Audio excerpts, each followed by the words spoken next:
ठीक बा ना। तो सबसे पहले भोजपुरी का नैहर कहल जाला छपरा के। आई छपरा संदेश देला पूरा दुनिया में।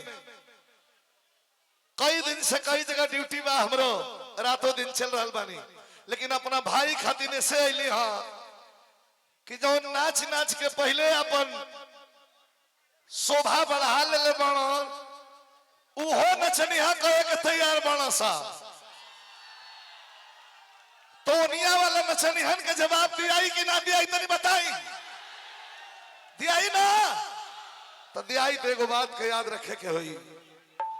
खेसारी लाल को नजदीक से जरूर आपके घर के बच्चे हैं, लेकिन इनको नजदीक से मैंने पढ़ा है और देखा है। बॉम्बे में 3 साल।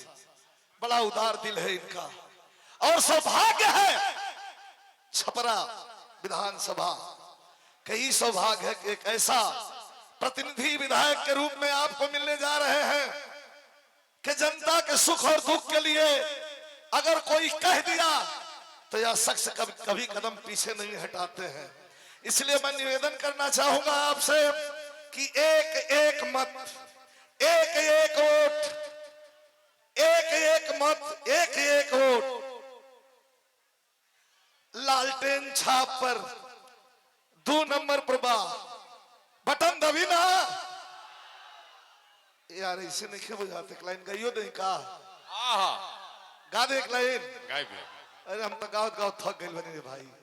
रोज रोज प्रोग्राम, रोज रोज 30 दिन में 30 दिन। हम एगो ऐसा गवैया है कि लोग आराम करेला, हम 30 दिन में 30 दिन गावत रहिला। ए भाई तेरे बजा दे लोगो।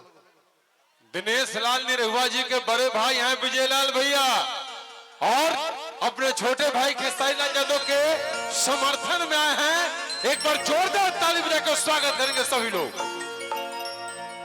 आइए भैया भैया। चलते चलते गाड़ी में दुल्हन तैयार कर देनी। हाँ देखिए ना आज का फिजा आई जनसला।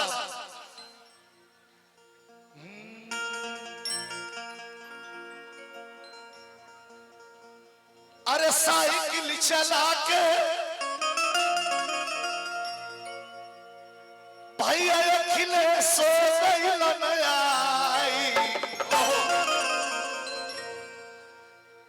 अच्छा परा को लोली हलस,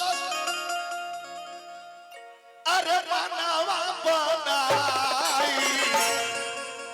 आई साइकिल चला के अखिलेश सो गइल नया हो। जनता तो ले